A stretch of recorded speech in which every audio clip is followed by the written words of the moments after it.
예전에는 참 삶이 한가했죠. 이렇게 봄이 되면 아직은 좀 이르지만은 저희 시골에 토종 벌을 한 2통쯤 이렇게 기르고 있었는데, 이제 옥수수 씨앗 넣고 싹이 나올 때쯤이면 이 벌들이 새끼를 치잖아요. 분봉을 하잖아요. 그러면 아침에 그 벌통을 본 아버지가 저보고, 오늘 벌이 새끼를 낳을 것 같으니까 학교에 가지 말아라. 그때는 학교가 그렇게 중요한 게 아니었어요. 시간 나면 가고 시간 없으면 안 가는 게 학교지, 그거를 그렇게 죽어라 하고 가는 건 아니었죠. 그래서 이제 아침에 그러면 그 벌통 앞에다가 재 한 보지기, 이만한 다라에다가 물 가득이, 그리고 거기다가 방비를 2개를 이렇게 담가 놓고서는 기다리는 거예요. 그래서 이제 지켜보고 있다가 벌이 왁싹하게 그 아이 눈에도 뭔가 이게 이사를 가는 징조로구나 하는 그 징후가 나타나서 이렇게 벌이 하늘을 나르면 이 빗자루 방비에다가 물을 적셔서 하늘을 막 뿌립니다. 물론 대부분의 물은 제가 다 맞습니다. 왜냐하면 밑으로 떨어지니까. 그 물을 막 뿌린 다음에 곧 연이어서 뭐를 또 막 던지는 거 하면 재를 던집니다. 왜 그렇게 하는가 하면 물 묻은 이 벌의 날개에 재가 얹히면 무거워서 멀리 도망을 못 가요. 그래서 그 벌통 뒤에 있는 뽕나무든지 거기 집 주위에 그냥 다시 이렇게 뭉치는 거거든요. 사실은 벌을 잡는 게 아니라 제가 늘 해보지만 애 잡는 거야. 이 봄이 되니까 제가 이제 집에서 내내 이제 지내니까 바깥에 나올 수도 없잖아요. 미세먼지 때문에. 하늘은 보이지도 않고. 제가 어제는 무슨 생각을 했는가 하면, 요즘에는 벌이 새끼를 쳐도 그 방법은 어렵겠다. 왜냐하면 뭐가 보여야지. 하늘이 깜깜한데.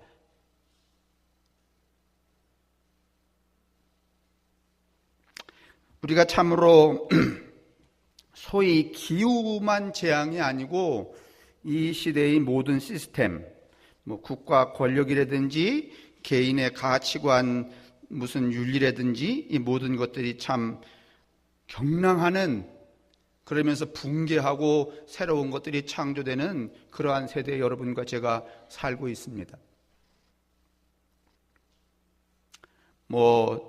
대통령을 하다가도 순식간에 감옥에 가서 1440원짜리를 드셔야 되는 그런 일들, 참 그게 불편한 분들이 참 너무 속상해서 태극기를 들고 나가시기도 하고, 또 반대편에서는 촛불을 켜기도 하고, 그렇지만 이것도 사실은 우리 사회가 그 경랑을 일으키는 원인 중에 하나죠. 어떻든지 이런 세대 가운데 우리 자신들을 잘 지키고, 그 지키는 것 속에는 우리의 생각이나 믿음, 또 가치관도 잘 지켜야 되겠다, 그런 생각을 해봅니다. 여러분이 아시는 것처럼 구약 성경은 39권입니다. 대부분의 교인들이 생각하시기에 창세기가 맨 앞에 있으니까 창세기는 창세 때부터 누군가가 써서 거기 창세기로구나. 그렇지 않습니다. 구약 성경 39권은 다는 그렇지 않지만은 39권이 정리된 것은 이스라엘 백성들이 568년에 BC, 서기전 568년에 바벨론으로 포로로 잡혀갔다가 돌아와서, 그러니까 그 서기 560년 그 상간은 여러분 서기전, 그건 굉장히 이스라엘 사람들에게 중요한 시대라고 늘 말씀을 드리는데, 갔다 와서 우리가 더 이상은 이렇게 남의 나라의 노예로 끌려가거나 종으로 잡혀가거나 하지 않으려면 어떻게 해야 되는가? 신앙이 똑바라야지. 신앙이 똑바르려면 어떻게 해야 되는가? 뭐가 있어야지. 보고 그대로 할 어떤 그 판이 있어야지. 그래서 만들어진 것이 여러분 구약성서 39권이고, 신약성서는 모두 27권이죠. 그 27권 중에 13권은 바울이 썼다는 것이고, 또 13권쯤은 바울이 아닌 예수님의 제자들 그룹에서 썼고, 한 권쯤은 서로 이렇게 협의해서 넣었다는 것이죠. 그래서 27권이 되죠. 그런데 또 여러분이 생각하기를 그냥 이렇게 깊은 그 이해를 갖지 않고 신앙생활을 하는 분들은 마태복음이 맨 앞에 있으니까 마태복음이 제일 먼저 쓰여졌구나. No. 제일 먼저 쓰여진 것은 마태, 마가, 누가, 요한 이런 책이 아니고 바울 서신, 데살로니가 전서가 제일 먼저 쓰여졌고 그 다음에 고린도 전서 이렇게 바울 서신이 먼저 쓰여지고 그 다음에 마태, 마가, 누가 중에서도 제일 먼저 쓰여진 책은 마가복음이 먼저 쓰여지고 누가복음이 먼저 쓰여지고 마태복음이 쓰여지고 요한복음이 사복음서 중에서는 맨 마지막에 쓰여지고 이게 이렇게 왜 중요하냐? 중요하죠. 왜냐하면 예수님의 부활에 대해서 말하는 첫 번째 장면이 어디 나오는가 하면 여러분 마태복음이 먼저 쓰여졌다 말씀을 드렸어요. 고린도전서가 먼저 쓰여졌다고 말씀드렸어요. 고린도전서가 먼저 쓰여졌다고 말씀드렸어요. 그러면 고린도전서에 예수의 부활에 대한 전서에 기록된 예수의 부활에 대한 이야기와 복음서에 기록된 예수의 부활에 대한 이야기가 같아야 되는데 다르다는 것이죠.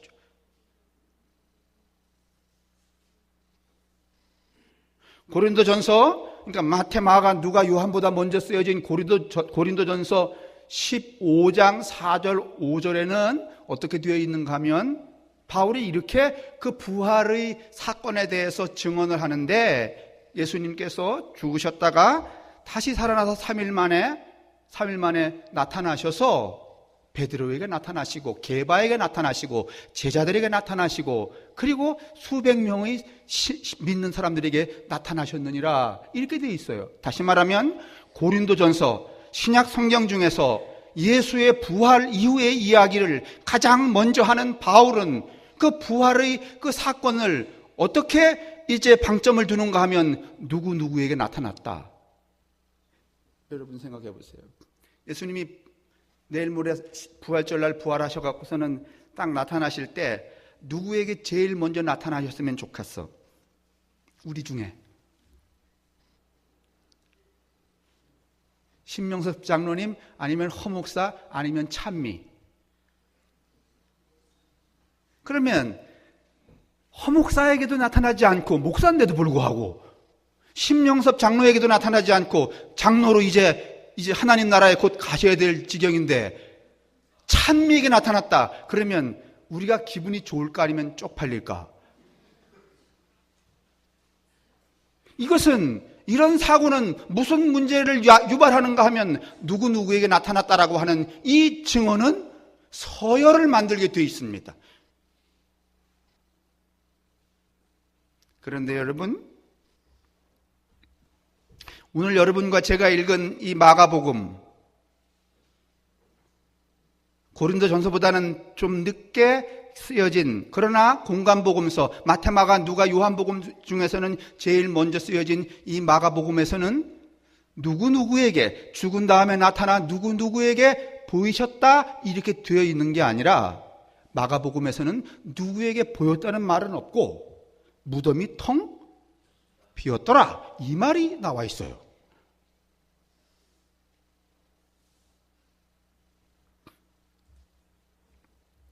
제가 이거를 여러분에게 증명해 드리기 위해서 다시 찾아볼 필요는 없겠죠? 그냥 이건 그런 줄 믿으시기 바랍니다. 왜냐하면 나도 성경 보고 하는 얘기니까. 고린도전서에서는 바울이 증언하기를 그게 처음 증언이에요. 부활한 예수에 대한 처음 증언. 그 처음 증언에서는 나타나서 게바에게, 제자들에게, 그리고 수백 명의 믿는 따르는 사람들에게 나타났다. 누구에게 나타났다 이렇게 말하는데 마가복음에서는 그 얘기는 다 빼버렸어요. 그리고 무덤이 텅 비었다 이렇게 말한다는 것입니다. 이게 웬 변고냐? 그거를 오늘 설교하려고 하는 거예요.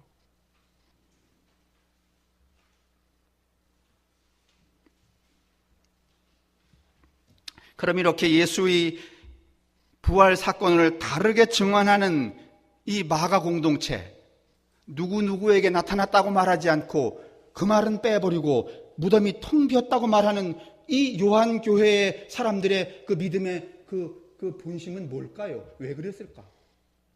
허목사에게 나타나거나 아니면 심영섭 장로 누구에게 나타난 게 아니라 그건 중요하지 않다는 거야. 뺐다는 거야. 빼버린 거야. 성경에서. 분명히 이 바울의 문서 고린도전서를 보고서 뭔가 하면 마가복음을 썼을 텐데도 불구하고 그걸 빼버리고 무덤이 텅 비었다에 방점을 두는 이유는 뭐냐 말이에요. 그러니까 일단은 마가 이 교회 사람들은 믿음이 달라요, 안 달라요? 달라. 보는 관점이 달라. 저는요, 늘 그런 말씀을 드리지만 대부분 오늘 대한민국의 모든 교인들이 이 부활절에 하는 그 의식은 늘 같은 겁니다. 예수님이 부활하셨듯이 뭐 우리의 사업도 부활되게 해주시고 우리 강아지도 부활되게 해주시고 뭐 이딴 거야. 좀 생각을 좀 달리 해보세요. 뭐 이래야 제가 지난번에 말씀드린 것처럼 자기 언어로 살아가는 사람들이지 않겠습니까? 어떻든지. 그럼 왜 그렇게 했을까? 그것은요, 오늘 우리가 읽은 마가복음 1장에서부터 16장까지를 보면은요, 그 의미를 좀 알 수 있어요. 1장에서부터 9장 31절까지는 읽지 않습니다. 그냥 저를 보시면 됩니다. 성경에 있는 내용을 제가 말씀드리는데, 마가복음 1장에서부터 9장 31절까지는 나오는 이야기가 어디가 나오는가 하면 갈릴리에 대해서 나옵니다. 그 갈릴리를 설명할 때 이 마가의 교회 사람들은, 이 기록자는 어떻게 설명하는가 하면 나누기 위해서 잘 모이고 그래서 늘 즐겁고 기쁜 공동체, 기쁜 동네, 거기가 어디라는 거야? 갈릴리라는 거예요. 이게 1장에서부터 9장 31절까지의 이야기예요. 9장 32절부터 16장까지 그 다음은 갈릴리가 아니고 쑥 넘어가서 예루살렘이 나옵니다. 그런데 이 마가 공동체는 예루살렘을 표현할 때 어떻게 표현하는가 하면 나누기 위해서 모이고 그래서 기쁘고 즐거운 그런 곳으로 표현하는 게 아니라 배신과 증오와 살해와 음모와 음흉이 가득한 나쁜 동네로 예루살렘을 표시하고 있어요. 마가복음이 제가 그런 게 아니고 마가복음 9장 32절로부터 16장까지가.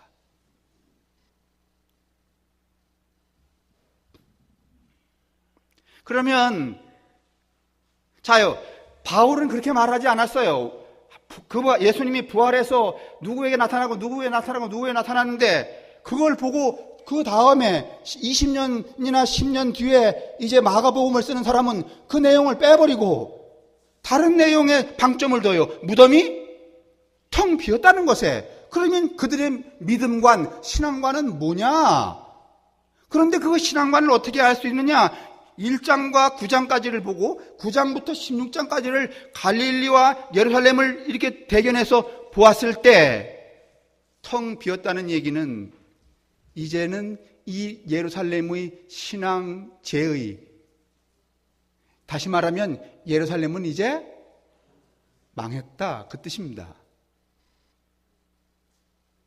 예루살렘 방식의, 예루살렘 가치의 뭔가 하면 신앙제의, 신앙 양식, 신앙 가치관은 이제 어떻게 됐다는 거예요? 끝났다는 거예요. 그것을 말하려고 마가 공동체는 무덤이 비었다는 말을 쓴다는 거예요. 고린도전서에 분명히 그렇게 처음으로 나와 있음에도 불구하고 그것을 보류하고 무덤이 텅 비었다에 방점을 두는 뜻이라는 거예요.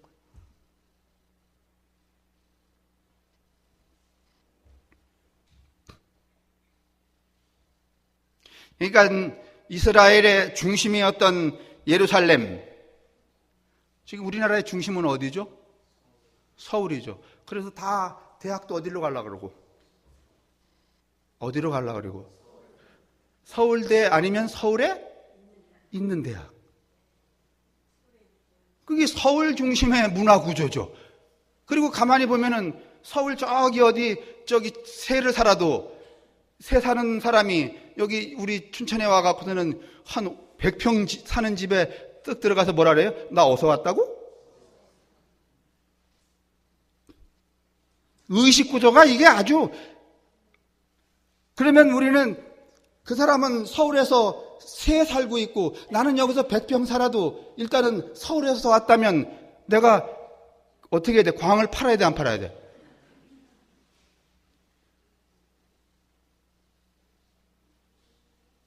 이게 여러분 문화적 종속이라는 거예요. 거기 여러분만 그런 게 아닙니다. 목사도 마찬가지죠. 서울에 개척을 해도 저 장성에서 이 큰 웬만한 교회 목사하는 것보다 훨씬 어떻게 하는 거야? 낫다는 거야. 나는 서울에서 목회하는 사람이야. 제가 이렇게 말하는 것은 이건 비틀어진 거예요. 잘못된 거예요. 그릇된 거예요. 당시에 예루살렘이 그랬어요. 여러분, 지금 서울 그 복판 안에서 가만히 보면 우리는 잘 모르겠지만 온갖 음모와 모략과 그다음에 배신과 공격이 지금도 여러분 텔레비에 나오는 건 근사하지만은요, 지금 저 소굴이 우리 소굴만 하겠어요? 아니면 1000배는 더 컴컴하겠어? 아니, 우리는 지금 누구를 어떻게 하려고, 이기려고 음모를 꾸미고 말이지, 쓸데없는 말, 쟤는 스페어 타이어라든 이딴 얘기할 필요가 있어요, 없어요? 근데 저 사람들은 그냥 밤새껏 뭔가 하면 온갖 음모와 배신을 만들어내야 되는 거예요. 그게 어디예요? 서울이에요. 그리고 여러분, 자기가 잘 되려면 누구 하나를 어떻게 해야 돼? 키워야 돼? 아니면 잡아야 돼? 그게 희생제의라는 거예요. 예루살렘은요, 여러분, 아브라함부터 모세에 이르기까지 뭐를 여러분 하고 키워진 도시인가 하면은 누군가를 생명을 어떻게 하고 희생시키고 여러분 만들어진 도시가 예루살렘이요. 여러분, 권력이라는 게 누구를 때려잡지 않고선 여러분 권력을 쟁취할 수 있겠어요, 없겠어요? 없죠. 지금 저 대통령 출마하는 저 사람들 말이죠. 지금 총, 대포, 미사일, 핵 마구 쏘는 거야, 그냥. 아무나 맞으면 다 죽는 거야. 그리고 누구만 살아야 되는 거야? 저만 살아야 되는 거야.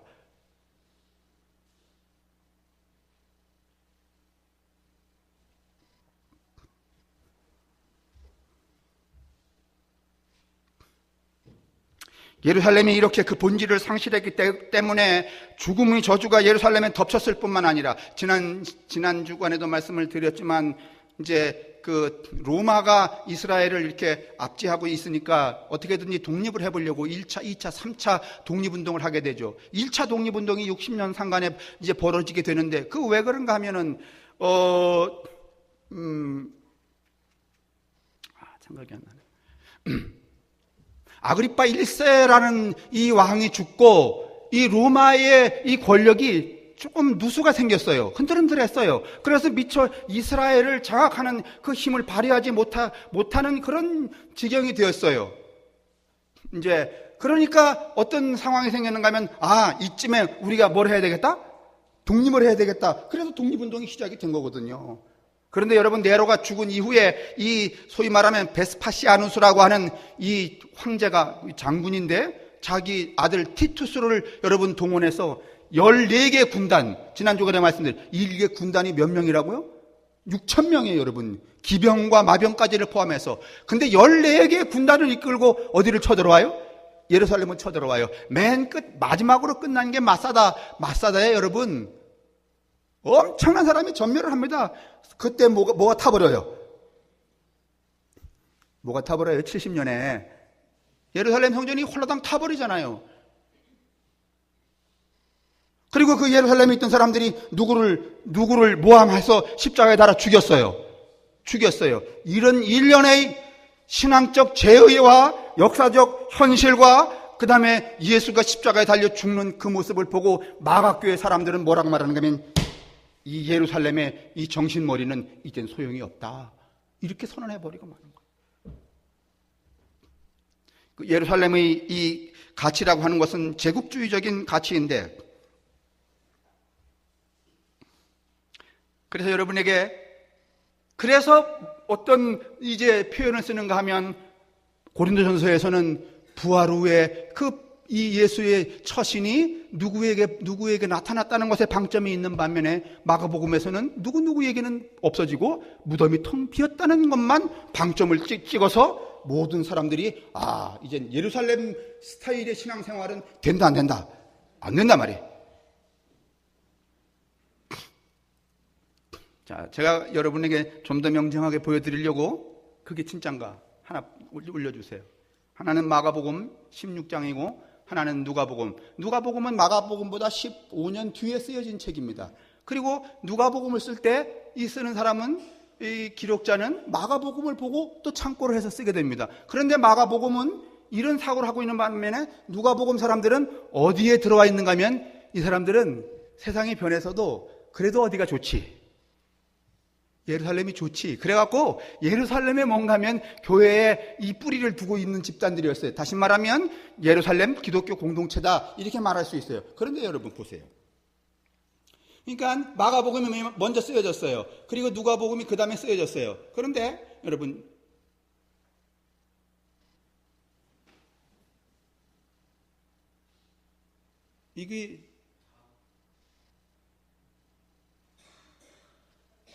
이게 지금 섞였어. 마가복음과 누가복음이 딱 이렇게 해야 되는데 그러면 또 아날로그하게 가야 돼. 자, 그러면 보세요. 마가복음 16장 보세요. 이제 여기 볼 수밖에 없어. 저기 지금 잘 안 됐네. 반반이? 그럼 지금 이거는 마가복음이에요?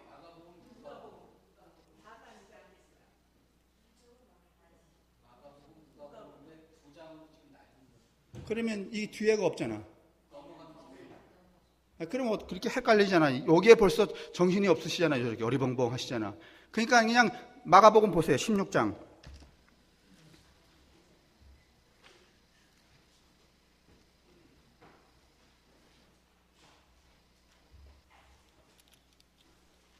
(16장) 6절.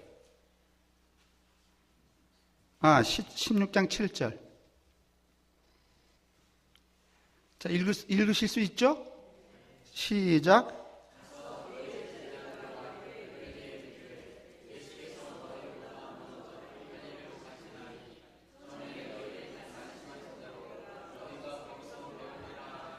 그러니까 지금 예루살렘에는 있겠다는 게 아니면 갈릴리로 가겠다는 거야. 예루살렘은 버리겠다는 거야. 지금 누가 하시는 말씀이야? 예수께서 여러분 이렇게 전했다는 거야. 나 여기 있지 않겠다 말이지. 갈릴리로 갈 테니까 너희들도 거기 가서 어떻게 하자? 보자 말이야. 예루살렘을 버린 거예요. 그런데 여러분 누가복음 26장을 보십시오. 찾으세요. 쭈르륵 넘기면 뭐 얼마 많지 않으니까. 그래도 이게 뭐 1년에 한두 번 성경 찾는데 그것도 못하겠어.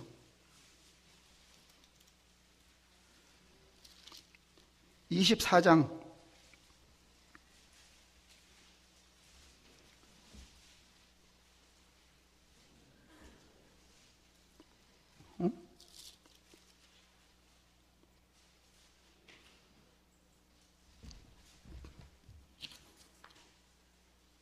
응? 찾으셨죠? 7절을 보세요. 24장 7절.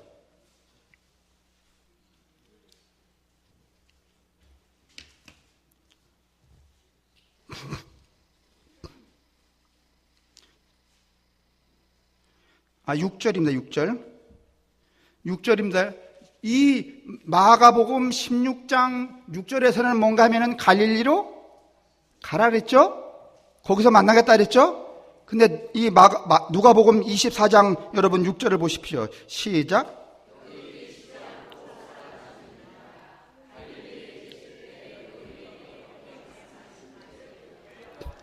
여러분, 이게 똑같은 말 같지만은요, 아주 다른 말이에요. 이 누가복음에서는 여기 있지 않고 갈릴리로 갈 테니까 갈릴리에서 만나자 이 얘기를 빼버리고 그냥 갈릴리에서 말씀하시던 것을 어떻게 해라? 기억하라. 그래놓고 요놈들은 뭔가 하면 이 밑에 가보면 어디에 모여서? 예루살렘에 모여서 기도했다는 거야. 그러면 이 공동체가 마가교회의 신앙관하고 누가교회의 신앙관이 같아요? 안 같아요? 같아요?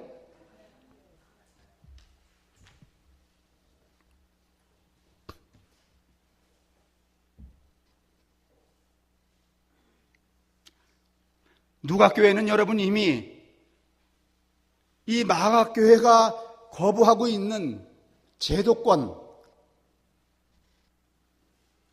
예루살렘이라고 하는 예루살렘이 그동안 가져왔던 그 온갖 인간의 탐욕을 충족시켜주는 그 매혹적인 그 메리트에 유혹이 당해서 누가교회는 이미 이 예루살렘에 뿌리를 내리고 맙니다. 예루살렘 중심의 신앙생활을 정당화하기 위해서 다른 복음서에는 없는, 그러니까 다른 복음서에는 있는 것들을 생략해가며 스스로를 정당화시키는 것이 여러분 누가복음입니다.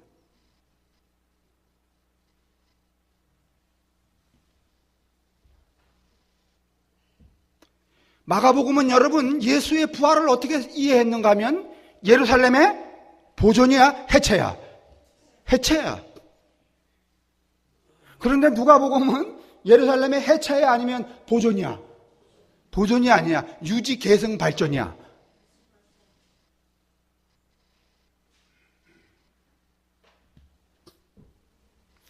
여러분 2017년 지금 예수님이 오시면 지금 우리가 가지고 있는 생각, 삶의 방식, 세상의 이 가치관, 시스템을 해체하실 것 같아? 아니면 계속 쭉 유지하라 그럴 것 같아?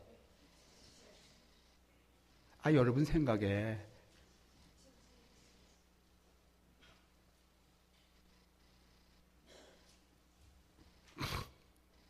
누가복음의 이런 성서의 서술 방식은 제도와 권력에 안주하겠다는 것입니다.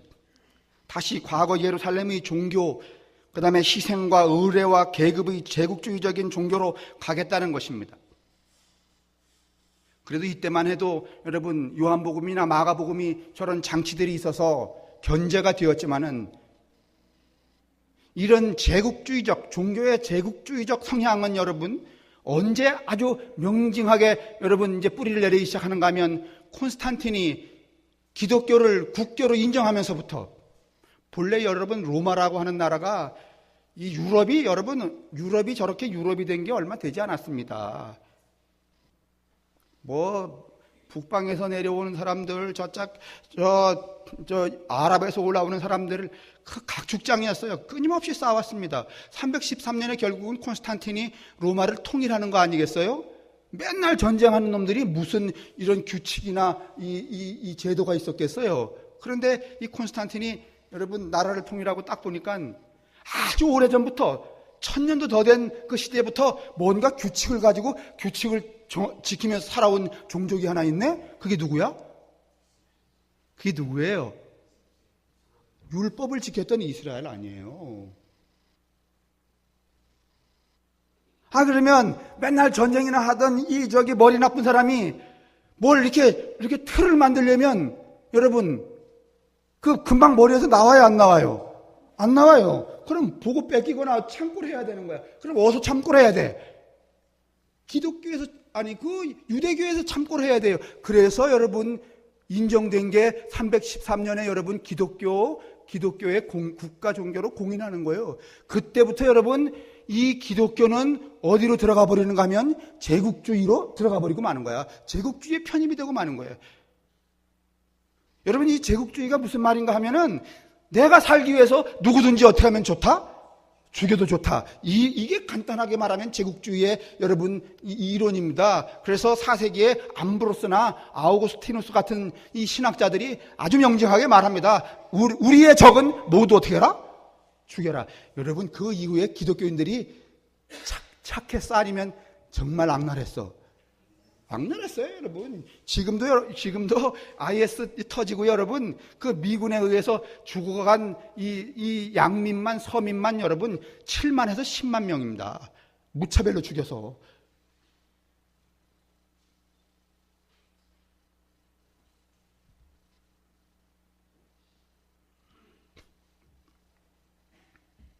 그걸 여러분 무슨 기독교라고 그러는가 하면 한번 따라해 보세요. 잘못된 기독교.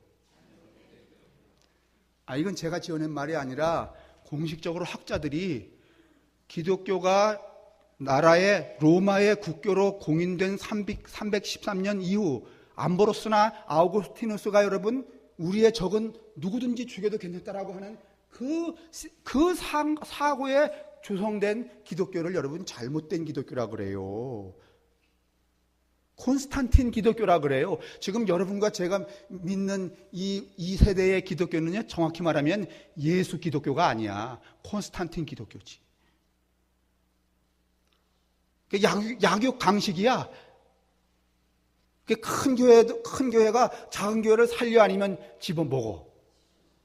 여러분 그냥 이건 없잖아요. 우리 생각에 그냥 큰 교회가 작은 교회를 집어먹어요, 안 먹어요? 그걸 제국적이라고 그러는 거예요, 여러분. 이건 잘못된 기독교라는 거예요. 여러분, 갈릴리에는 그렇지 않다는 거야. 근데 어디는 그렇다는 거야? 예루살렘은 그렇다는 거야. 그래서 이 마각교회의 사람들은 이게 틀렸구나 말이지. 그러니까 우리는 그걸 버리고 어디를 지향하는가 하면 갈릴리를 지향하겠다고 하는 전제 때문에 이런 표현을 쓸 뿐만 아니라 성서 속에 예수의 부활의 그 장면을 뭐에 방점을 두는가 하면 누구에게 나타났다가 아니라 뭐다? 텅 비었다를 방점에 두고 있는 거예요. 그러면 여러분, 지금까지 교회 다녔는데 또 지금 와갖고 나더러 잘못된 기독교라 그러니 참 이게 그렇다 그렇게 여기지 마시고 그냥 잘못된 기독교가 되고 싶어요? 아니면 잘된 기독교가 되고 싶어요? 그러죠. 갈릴리에 계시는 그 예수와 함께 살아가는 믿음의 공동체가 잘된 기독교예요. 근데 오늘날 한국교회는 잘된 기독교가 가는 길을 가고 있지 않는 것 같아요. 다는 아니겠지만. 이 말씀 나왔으니까. 제가 4월 21일 날 여의도 광명교회에 집회 간다 그랬잖아요. 근데 이제 걱정이 태산이야. 왜냐하면 다른 거야 내 멋대로 하라 그러면 그냥 하면 되지만 그 부목사님이 제게 전화를 해갖고 사진을 보내달라고 그러신 다음에 제목이 뭔가 하면 따라하세요. 따라하세요. 제목. 성령 대망 집회. 성령 대망 집회. 어떻든지 내가 그날 가서 성령을 모시고 내려와갖고 가서 누구에게 그 500명이나 되는 재직들에게 드려야 돼, 안 드려야 돼? 걱정이야.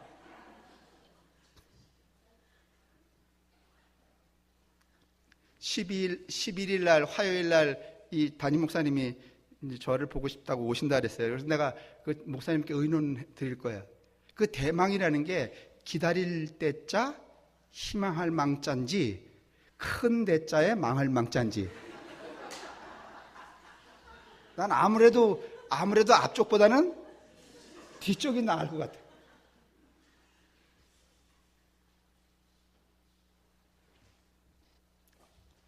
자, 이제 정리하겠습니다. 왜냐하면 12시니까요. 이 마가 교회의 신앙은, 믿음은 예수의 부활을 예루살렘의 희생적 제의에 근거한 신앙의 해체다. 이제는 그런 신앙 안 된다. 힘센 사람이 힘없는 사람을 누르고 많이 가진 사람, 이런 사람이 득세하고 그 많이 갖기 위해서 누군가를 또 뭔가 하면은 희생시켜야 하는,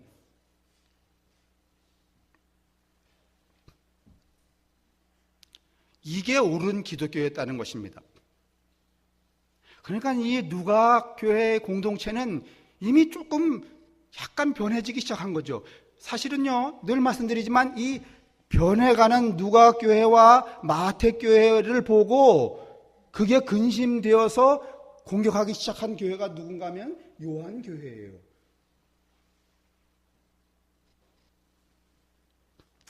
여러분 좀 설교 들으시기가 어렵습니까? 제목, 서론, 본론, 결론 이러면 참 자다가도 아멘 할 수 있는데, 자다가 아멘 할 수 있는 건은 아니잖아요. 할 수가 없어요. 왜냐하면 제 성향이 그래. 그러니까 여러분도 괜히 힘들다 그러지 마시고 그냥 내려놓고 이렇게 찾고 공부하고 이러셔야 돼. 그렇게 그냥 안이하게 해서는 늘 호랭이 밥만 돼.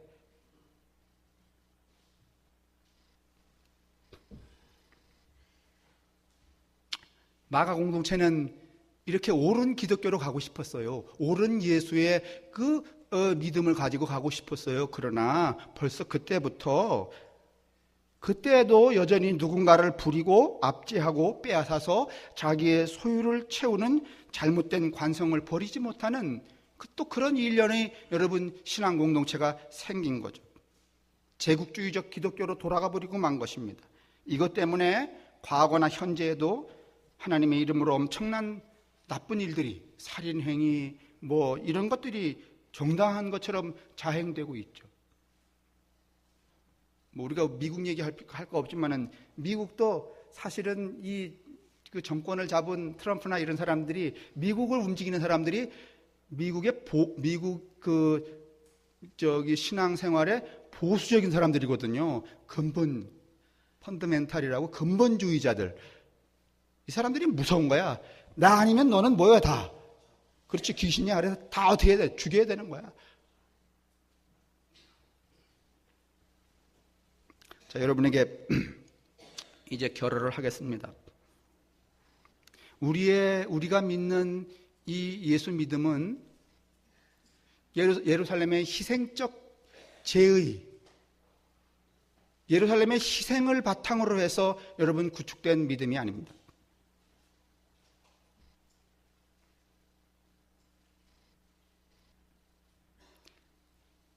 부활하신 예수님이 무덤을 비우고 하신 그 말, 내가 갈릴리로 먼저 갈 터이니 너희도 어디서 만나자? 갈릴리에서 만나자 했던 그 믿음입니다.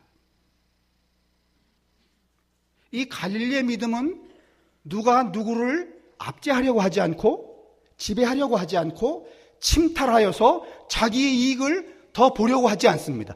갈릴리의 믿음은 더 많이 나눠주려고 하고 더 크게 배려하려고 하고, 그래서 나눔과 그 배려를 통하여 함께 기쁨과 즐거움을 조성하는 삶입니다.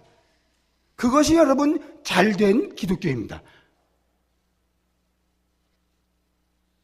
여러분에게 여쭙니다. 여러분 잘못된 기독교 믿음을 가지고 살면 되겠어요? 아니면 바른 기독교 믿음을 가지고 살아야 되겠어요? 그렇습니다. 그냥 뭐 믿으면 되지, 교회 나가면 되지, 여러분 정신 바짝 그냥 나가면 되지 않습니다. 일단 그냥 나오시면 여러분의 이 속마음과 감정, 여러분의 영혼을 누가 훔쳐가는가 하면 이 이빨 좋은 목사가 훔쳐갑니다. 아시겠어요? 그래도 감정이나 영혼이나 이런 걸 훔쳐가는 목사는 2급입니다. 3급은요, 그것도 안 하고 주머니만 훔쳐갑니다. 주머니 훔쳐가는 지도자는 3급이야. 그래도 마음이나 감정을 훔쳐가는 사람은 몇 급? 2급. 나는 그래도 사기꾼은 사기꾼이 돼 3급인 것 같아.